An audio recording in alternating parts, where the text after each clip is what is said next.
This video is brought to you by Sekonic. I'm going to teach you the secrets today to getting repeatable results, whether you're in a cramped hallway like this one or in a large studio.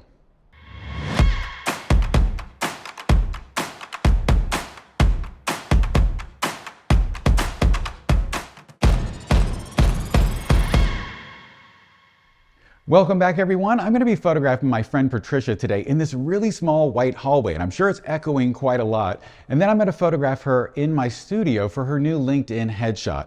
This video is going to have tons of tips when you're doing business portraits like this. And if you've been doing LinkedIn headshots for a while, I'm sure you've had a client ask you to photograph different people in different offices or maybe in different days, and they want them all to match. So I'm going to teach you the secret to do that. I photograph people in hallways like this, small conference rooms, offices, the cafeteria, and even the lobby.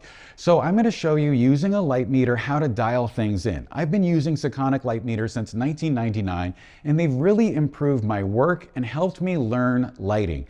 As well, they've also helped me get repeatable results in multiple locations, and that's why I love using them. So let's go ahead and get started and get things set up. All right, so I've got my backdrop here. It's a 53-inch paper backdrop, and it's on a C-stand with a grip arm, and that grip arm is just acting here as my horizontal pole, if you will. This is a great way to do it when you're only using a narrow backdrop like this. And just to give you an idea of how narrow this room is, I'm 6'4" or 1.93 centimeters, and I can nearly touch the walls. So that's how narrow the room is. Just to give us a marker though, to make sure she's standing in the right place, I normally would have a piece of tape, but I forgot the tape, so I'm going to use my MacBook charger, and I'm going to put it down here about 3 feet or 1 meter, give or take, from the backdrop. That way, when she's standing here, her shadow will be cast on the backdrop, possibly, but it will be really subtle. If she's right against it, the shadow on the backdrop will be really defined and it won't look good. And if she's too far away, then what will happen is that the light hitting her face will fall off rapidly and the backdrop will be too dark. So somewhere around 3 feet or 1 meter is kind of a good sweet spot to put your background. I'm going to be using the Sekonic L-858 LiteMeter, and it has a transmitter in the back for the Elinchrom system. And what that does is it allows it to communicate directly with the flashes. And they also have this unit for Phottix, Broncolor, and Godox Flashpoint. And what it will do is it will allow you to test fire the lights, measure the lights, and do so in different groups. So next we're going to set up our fill light. This is a 30 by 90 centimeter strip softbox. It's also about 1 by 3 feet on the imperial scale. I'm going to make sure that this light is in group 2, and the reason why is that's where I always have my fill, and a little bit later I'm going to use my main light over here and I'm going to make sure that it's in group 1. The reason for that is I always have my main light in group 1 and my fill in group 2, and that way when I'm using the LiteMeter, I can communicate with each group separately and tell the light to fire and measure the light from that group alone, and then I can adjust the power of those groups. Also, I'll be able to fire all the lights at once and meter all of the lights, and if needed, adjust all of the power at once too. So that's why I want to make sure that the fill is in group 2, and I'll make sure that the main is in group 1. So I want to bring this up probably a little bit around there, around my head level, give or take. That way, a little bit of it's coming from below, a little bit of it's coming from above, but the main idea is I want to fill in this entire side of the person's body or upper body so that when I put the main light in a second, this will fill in the shadows. And one more note about the LiteMeter: if you are using Godox or Flashpoint, your trigger normally overrides the power setting that's on the lights. And in order to use this LiteMeter with those brands, you need to put your trigger in app mode, which will do fire or trigger only. And that way your trigger on your camera won't override what the lights are set to and what you adjust the lights to by using the LiteMeter. All right, so now I'm gonna move in our main light. I'm gonna use this Elinchrom 100 centimeter or 39-inch deep octabox. This is probably my favorite go-to softbox when I'm doing these business headshots and in general, and that's because I can use this softbox in any size room. So even if my ceiling is fairly short, I'll be able to get it high enough in the room in order to shoot a headshot of a person standing, unless they're really, really tall, taller than me. So I'm gonna move this up and into position. I want the bottom of it typically to be around the person's jaw level. So she's a little shorter than me, so this is probably, give or take, at about the right height. The next thing I want to do is I'm going to step back in here and I'm going to check to make sure that it's about the right distance from her face. So if I step back here where she's going to be and I hold my arm out, it feels that it's actually a little too close. So I'm going to back it up just a little bit. And usually this is my guide, so an arm's length away, give or take. My fill light over here, it's about the same distance, it's a little further away, but it should be fine.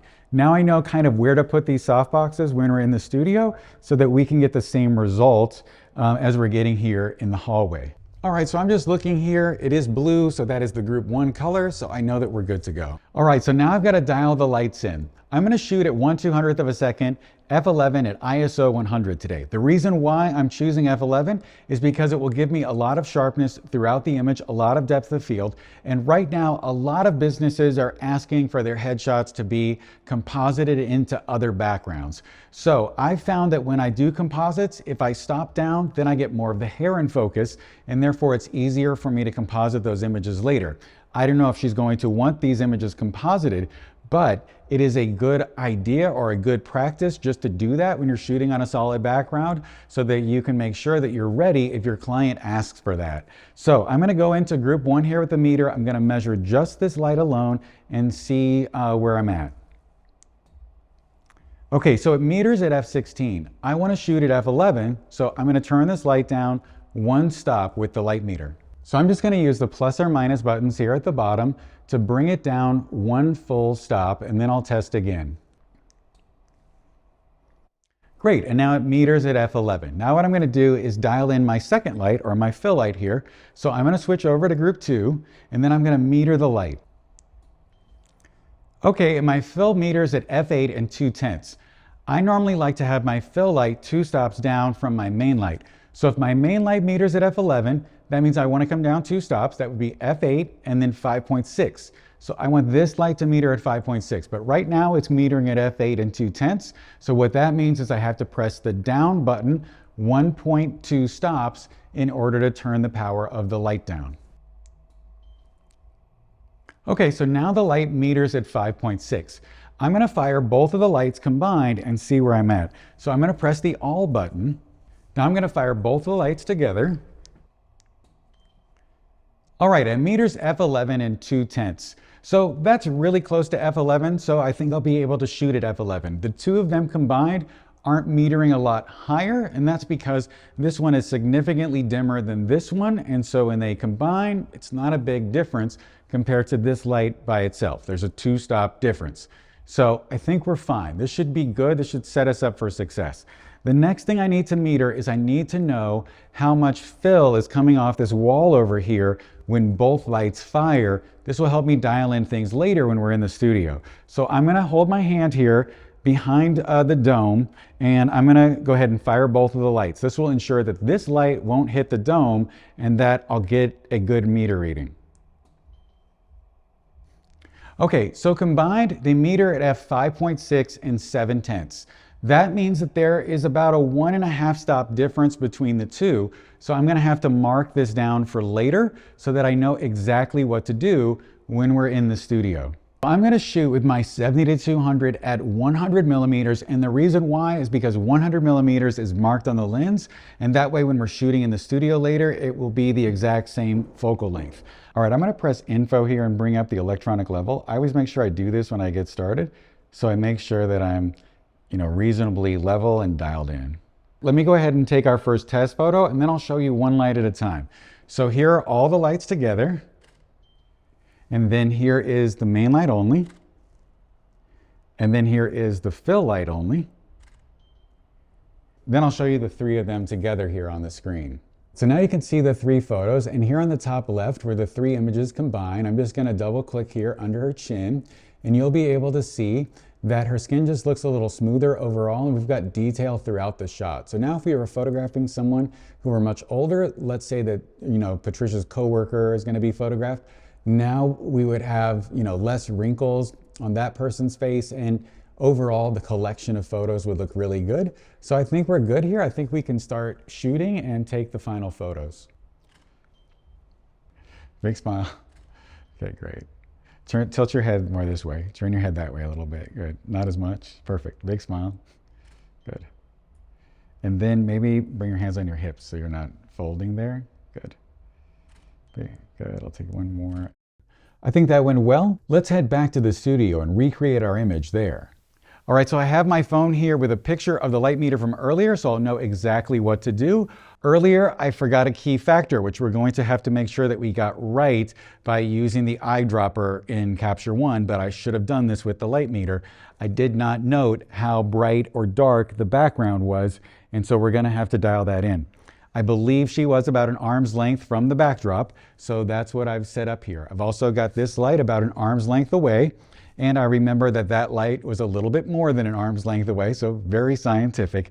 I'm gonna go ahead and measure each one, and I'm going to get into group 1 here, and I know that this one needs to meter at f11 to be at the correct brightness, so I'll meter it first. All right, so it meters at f11 and 2/10. I'm just gonna turn it down those 2/10. Great, now it'll be what it was earlier. Then I've got to go over to the fill light here, and I've got to measure that, and it was 5.6. So I'm gonna measure that. Okay, and it meters at exactly 5.6. But if you remember, in the other space, that metered at 5.6 and that metered at f11, but we also metered what the combined fill was when this bounced off the wall and went all around the room. So I've got to measure all of the lights at once here. So I'm gonna go into all of the lights. I'm gonna hold my hand over the meter again and point the dome that way and measure both lights at the same time and see what the fill is. I need to have the fill at 5, 6, and 7/10. Let's see what it's at. Okay, it's 5, 6, and 2/10. So, actually, I think I had it too far out there. Another thing you need to remember is that when you meter your lights, you need to meter them from the perspective of the person, not some arbitrary distance. So I screwed that up. Let's meter it again. I'm gonna meter again, and I have 5.6. So what that tells me is that this light is not bouncing off of anything and coming into the fill, because all of my tones in this room are fairly dark. So the only thing contributing to my fill is this light, and if I need my fill to be at 5, 6, and 7/10, then I'm going to turn it up so that I get that meter reading from this light alone. So I'm gonna go into group 2, I'm gonna measure, it's 5, 6, as expected. I'm gonna press the plus or minus buttons here, the plus button, and I'm gonna go up 7/10. I'm gonna measure again, and it's 5, 6, and 7/10. So I will measure both of the lights combined and see what my fill rating is right now. What my overall fill is, sorry, and I've got to keep it close so it's accurate. And I'm going to angle it towards the fill light. Okay, and I got 5, 6, and 7/10. So we've got everything dialed in, so it was exactly like it was in the hallway. Now we just have to take some test photos and make sure that our background is the same exact brightness. Okay, so I've got my camera set up exactly as before, 1/200th of a second at f11, ISO 100.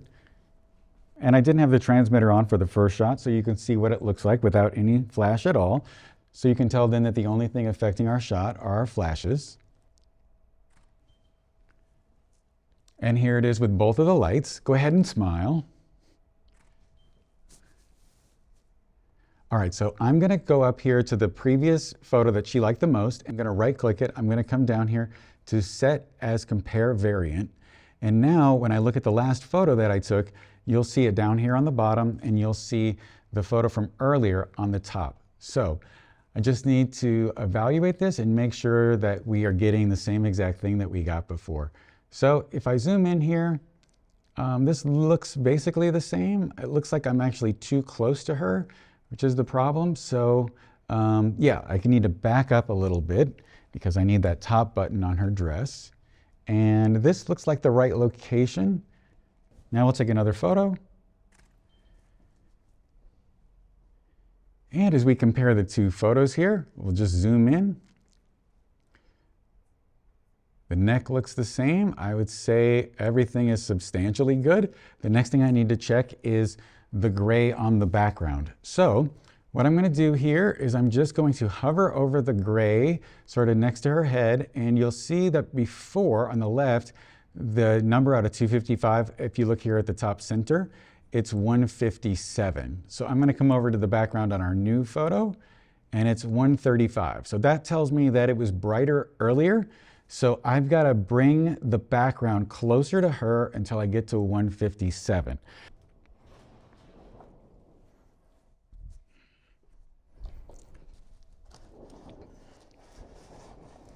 All right, we'll take another test photo. And the background meter's at 152. So I think we're pretty good now. I'm just gonna measure the background so I know what that number is. That way we'll be able to recreate this a third time if we need to. And I'm just gonna come over here and measure it sort of right on that spot. We were metering on the computer, firing both lights, and it meters at f8. So now we know and we can recreate it. Let's go ahead and take a good photo here and get Patricia on her way. Great, drop that right shoulder a little bit. Perfect. All right, and that's how you get repeatable results with a LiteMeter. That way, no matter where you have to photograph someone, you'll be able to succeed. If you have any questions or comments, please leave those below. Also, I will link to all the gear I'm using in the description, including the LiteMeter and the LiteMeter for every brand of lights. Also, please like, subscribe, and sign up for the bell, and I will talk to you soon.